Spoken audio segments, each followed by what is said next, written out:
ہاں کوئی اگر یہ کہے کہ ابھی ابھی تازہ پڑوس میں جنگ چل رہی ہے اور یہاں آپ خلافت کی بات کر رہے ہیں، میرے عزیزو یہ تو ٹاپک برابر اسی دن آ گیا ہے، اسی لیے ہم عرض کر رہے ہیں خلفائے راشدین کی بات ہے۔ ہاں لوگوں کو یہی تاثر جائے گا کہ طالبان برسر اقتدار آ گئے، افغان میں حکومت قائم ہو گئی اور ادھر خلافت کا بیان چل رہا ہے، یہ تو میچنگ ہو گئی، خلافت راشدہ کا بیان چل رہا ہے۔ اب میں یہ جو بات خلافت پر کہہ رہا ہوں اس کی وجہ بھی میں بتاؤں کہ آج پوری دنیا بھر کی میڈیا دیکھیں، اگر سرخیاں کسی بات کی لگائی گئی ہوں گی تو صرف افغانستان کی ہوں گی، تلاش کرو، سرچ کرو، کیوں؟ ارے میاں بہت ساری حکومتیں تختہ پلٹتی ہیں، دوسرا تخت آ جاتا ہے، دوسرا بادشاہ آتا ہے، دوسرا پرائم منسٹر آتا ہے، کبھی فوجی جنرل تختہ پلٹ کر کے حاکم بن جاتا ہے، لیکن اتنا واویلا نہیں ہوتا۔ اتنا واویلا یہاں اس لیے ہو رہا ہے کہ اب جو جماعت آنے والی ہے اس نے اعلان یہ کیا ہے کہ اب ہمارا پرائم منسٹر نہیں ہوگا، ہمارا امیر المومنین ہوگا۔ بس اتنے لفظ، میں نہ حمایت کی بات کر رہا ہوں نہ میں کوئی چیز، میں تو صرف تجزیہ کر رہا ہوں کہ اس لفظ سے بھی تکلیف ہے کہ اگر ایک جماعت نے کہہ دیا کہ ہم امیر المومنین پکاریں گے جو ہمارا لیڈر ہوگا، سب کی نیندیں اڑ گئی ہیں، سب بے چین ہیں، اب ادھر ادھر حالات بکھرے ہوئے ہیں۔ میرے عزیزو، جن لوگوں نے یہ کہا تھا کہ ہم نے وہاں پر ویل ٹرینڈ آرمی رکھی ہے، 3 لاکھ کی آرمی ہے، ہم نے ان کو ایسے اسلحے دیے ہیں کہ دنیا میں ویسے اسلحے کسی فوج کے پاس نہیں، اور ہم نے ان کو ایسی تربیت دی ہے کہ پوری دنیا میں ایسی تربیت کسی کو نہیں دی ہے، یہ امریکہ کہہ رہا تھا، اور یہ کہہ رہا تھا کہ 3 لاکھ کی فوج ہم وہاں چھوڑ آئے ہیں اور کوئی اس کا کچھ نہیں کر سکے گا۔ 8 دن میں دنیا نے پھر دیکھا مٹھی بھر جماعت میں وہ 3 لاکھ بھی داخل ہوتی چلی گئی۔ عزیزان گرامی، قرآن کہتا ہے کم من فئۃ قلیلۃ غلبت فئۃ کثیرۃ باذن اللہ، اکثر ایسا ہوتا ہے چھوٹی جماعت کو اللہ بڑی جماعت پر بھاری کر دیتا ہے۔ یہ تو حالات ہیں، یہ حالات ہیں زمانے کے۔ عزیزان گرامی، مجھے بہت دور جانا نہیں ہے، مجھے میرے ہندوستان میں رہنا ہے، اور میں یہاں پر بات کروں گا ہاں خلافت ہوتی کیا ہے اور خلافت کے لفظ سے دوسروں کو تکلیف کیا تھی۔ عزیزان گرامی، جس طرح پوری دنیا میں سسٹم آئے، میں آپ کو بتاؤں ڈیموکریسی یہ پہلے نہیں تھی، ڈیموکریسی ایک سسٹم لایا گیا کہ جمہوریت for the people, by the people, to the people, اس طرح سے کہہ کر کے کہ یہ صرف اور صرف انسانوں کے بیچ میں ہوگا، آپ کے لیے ہوگا، یہ لایا گیا، ڈیموکریسی لائی گئی۔ اس سے پہلے اور بھی نظام آئے، کمیونسٹ پارٹی، کمیونزم آیا، مارکسزم آیا اور سوشلزم آیا، سرمایہ دارانہ نظام آئے، الگ الگ۔ رشیا میں جو انقلاب آیا تھا وہ الگ، لینن کا انقلاب، آپ دیکھیں یہ الگ الگ سسٹم لائے گئے، کبھی ڈیموکریسی لائی گئی، کبھی سوشلزم لایا گیا، کبھی کمیونزم لایا گیا، یہ سب سسٹم لائے گئے۔ دنیا نے اپنا سسٹم لوگوں پر تھوپا یا پھر پیش کیا، جسے ایکسپٹ کرنا تھا ایکسپٹ کیا۔ کچھ جگہ اپنا سسٹم تھوپنے کے لیے جنگیں ہوئی، رشیا کی بڑی جنگیں کس بات پر ہوئی تھی؟ لینن کے یہ نظریے کو وہاں پر نافذ کرنے کے لیے۔ امریکہ عراق پر اتنے بم کیوں برسایا؟ اسی لیے کہ ہم یہاں جمہوریت قائم کرنا چاہتے ہیں، ڈیموکریسی قائم کرنا چاہتے ہیں۔ ڈیموکریسی یا امریکہ کا پوری دنیا کو بتانے والا ایک، اس کو اپنے آپ کی طرف سے، اپنی طرف سے تحفہ کہتا ہے، ایک جال ہے۔ وہ سسٹم پیش کر سکتے ہیں پوری دنیا میں کہ یہ ڈیموکریسی ہے، یہ کمیونزم ہے، یہ سوشلزم ہے، یہ مارکسزم ہے، لیکن ہم کو یہ اختیار نہیں ہے کہ ہم خلافت کا نظام کہیں پیش کر سکیں۔ ہاں یہ دنیا کا دغلا پن ہے، تم اپنے سارے سسٹم پیش کر سکتے ہو، لیکن جب ہم کہیں گے کہ خلافت تو چڑ جائیں گے، کہا یہ کیا ہوتا ہے؟ ہم کہتے ہیں یہی نظام مصطفیٰ ہوتا ہے، یہ نظام مصطفیٰ ہوتا ہے۔ خلافت کے معنی بہت اہم ہیں، بہت اعلیٰ ہیں۔ میرے عزیزو، اگر خلافت کے نام پر کسی نے غلط خلافت کی ہے تو میں اس کا حوالہ نہیں دوں گا، میں اس خلافت کی بات کروں گا جو صدیق اکبر نے کی ہے، عمر فاروق نے کی ہے، عثمان ابن عفان نے کی ہے، حیدر کرار نے کی ہے، عمر ابن عبدالعزیز نے کی ہے، رضوان اللہ تعالیٰ علیہ مجمعین۔ یہ خلفاء ہیں اسلام کے، ان کی تاریخ پڑھ کر کے دیکھ لو آج کیا تمہارے درمیان یہ جتنے سسٹم لائے گئے، ہم بھی تو ڈیموکریسی کو دیکھ رہے ہیں، لاؤ عمر فاروق رضی اللہ تعالیٰ عنہ جیسا کوئی نگراں کہ رات کے وقت گشت کرتا ہو مدینے کی گلیوں میں، اور اگر کوئی بھوکا سو رہا ہو تو اپنے بیت المال میں جا کر کے بوریا اٹھا کر کے خود آٹا اور گندم لے کر کے اس بیوہ عورت کے گھر جاتا ہو، روٹیاں پکا کر کے اسے کھلاتا ہو. کون ہے یہ نگراں؟ یہ خلافت راشدہ میں تمہیں ملے گا. اگر کوئی ایک بوڑھی عورت ہے، اس کا کام کاج کرنے والا کوئی نہیں ہے، فجر کی اذان سے پہلے اس کے گھر کے برتن دھونے والا، اس کے گھر کا کچرا جھاڑنے والا،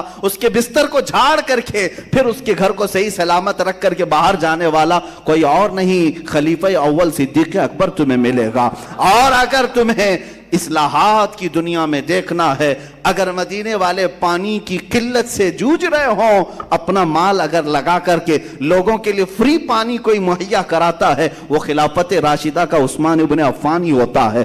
یہودی جب غلہ ذخیرہ اندوزی کر رہے تھے، آج بھی کرتے ہیں، کہ کیا واقعی ایسی آیتیں ہیں جس کو کہتے ہیں آتنکواد کو بڑھاوا دیتی ہیں، دہشت گردی کو بڑھاتی ہیں یہ آیتیں، ٹیررزم کو بڑھاتی ہیں یہ آیتیں. ان کو یہ لگتا ہے کہ قرآن کی یہ آیتیں ٹیررزم کو بڑھاتی ہیں.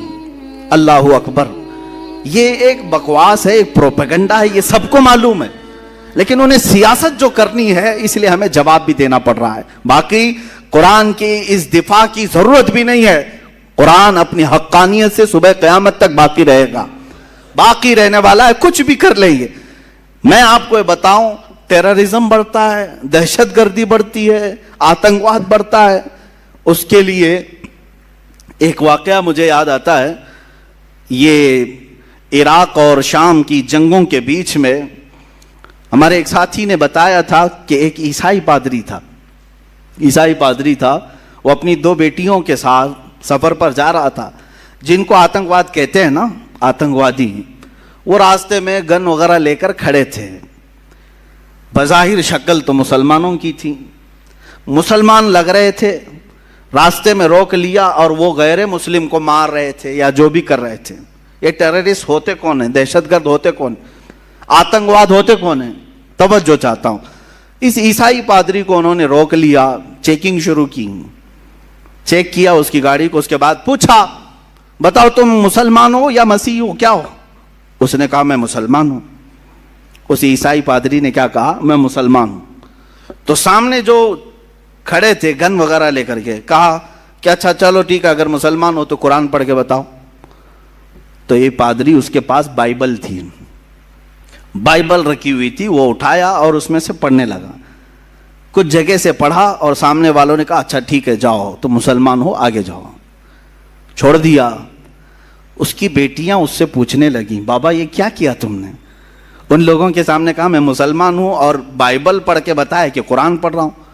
اس عیسائی نے بہت اچھا جواب دیا تھا، کہا کہ بیٹا مجھے معلوم ہے یقین کے ساتھ کہ یہ جو کھڑے تھے یہ قرآن پڑھے ہوئے لوگ نہیں تھے، قرآن پڑھے ہوئے لوگ نہیں تھے. اگر قرآن پڑھے ہوئے ہوتے تو راستہ روک کر کسی کی گردن پر بندوق نہیں تانتے. مجھے یقین تھا کہ یہ کسی اور کے پالے ہوئے ٹٹو ہیں، ان کے پاس کچھ بھی پڑھو تو یہ سمجھیں گے قرآن ہے. حقیقت یہی ہے میرے عزیزو. ٹیررزم یا آتنکواد اور دہشت گرد جس کو کہا جا رہا ہے، میں یقین کے ساتھ کہتا ہوں انہیں لاؤ اور قرآن کی آیتیں پڑھوا کر کے دکھاؤ، نہیں پڑھ پائیں گے. ان کو تو خریدا گیا ہے یا پالا گیا ہے یا جس طرح سے بنایا گیا ہے. بلکہ آپ کو میں کہوں آج بھی ویب سائٹس پر موجود ہے.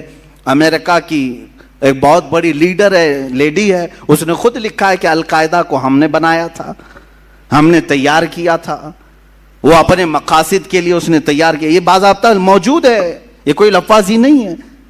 اور دنیا جانتی ہے، پڑھے لکھے لوگ بھی جانتے ہیں کون ان کو تیار کر رہا ہے، کون بنا رہا ہے، افغانستان کے حالات کس نے خراب کیے تھے، سب پتا ہے، پوری دنیا کی سیاست ہے. اب جن لوگوں کو یہاں ہندوستان میں اب تکلیف شروع ہوئی ہے کہ یہ 26 آیتیں قرآن سے حذف کر دی جائیں، مدرسوں میں یہ پڑھاتے ہیں، جس کی وجہ سے آتنکواد بڑھتا ہے، دہشت گردی کو فروغ ملتا ہے. میں ان سے پہلے یہ آیتیں پڑھ کر کے سناؤں گا، اس کے بعد جواب میں کیا دینے والا ہوں وہ انتظار کریں. جواب میں ہو سکتا ہے آپ یہ سمجھیں گے کہ آپ ڈیفینس کریں گے، نہیں اس کا مطلب ایسا نہیں ویسا نہیں. میں ایسا کچھ نہیں بتانا چاہتا، میں کچھ نہیں کہوں گا. قرآن کی آیت پڑھتا ہوں، جواب میں جو بتاتا ہوں توجہ سے سنیں. آیت نمبر 1 قرآن پاک کی، جس پر ان کو تکلیف ہے. سنلقی فی قلوب الذین کفروا الرعب بما اشرکوا باللہ ما لم ينزل به سلطانا ومأواهم النار وبئس مثوى الظالمین. اللہ فرماتا ہے، کنز الایمان کا ترجمہ میں ہر جگہ کرتا رہوں گا، توجہ. کوئی دم جاتا ہے کہ ہم کافروں کے دلوں میں رعب ڈالیں گے، کافروں کے دلوں میں رعب ڈالیں گے کہ انہوں نے اللہ کا شریک ٹھہرایا جس پر اس نے کوئی سمجھ نہ اتاری، اور ان کا ٹھکانہ دوزخ ہے، اور کیا برا ٹھکانہ نا انصافوں کا. اس آیت میں تکلیف کس بات کی ہے ان کو؟ تکلیف کس بات کی ہے؟